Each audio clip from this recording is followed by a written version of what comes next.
I'm just going to take you guys through how I got a distinction for life science in matric, and I really don't remember the exact mark, but I know it was a 90 something. So I'll just give you guys some tips that I feel like worked for me and tips that I still use even to this day in university. And the first tip is loving the subject. Trust me, if you don't show interest in the subject, you're definitely going to give it the bare minimum. You're not going to focus in class.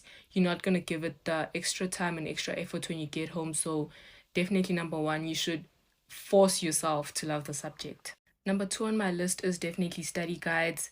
The one brand that I trust the most when it comes to study guides is definitely the Answer series. And with the Life Science Study Guide in matric, it's divided into two, which is part one and part two. So, part one, that's for paper one, and part two, that's for Life Science paper two. So, you definitely have to buy both of these. And trust me, these study guides, literally, if you use the study guide, it's a guaranteed distinction. I'm not even gonna lie to you. Mind the Gap is another study guide that I definitely trust when it comes to life sciences. That one you can also get in PDF format, and with the answer series, you can get those at like P&A.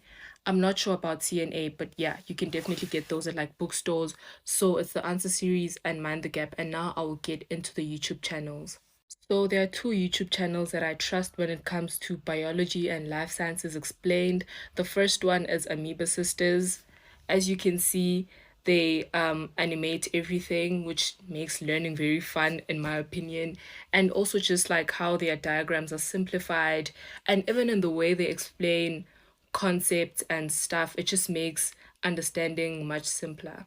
Crash Course is another useful YouTube channel, and what I like about this one is that not only does it cover life sciences, it also covers a range of subjects like history and I think a bit of physics here and there. So, yeah, these are the two useful channels that I used in my matric year.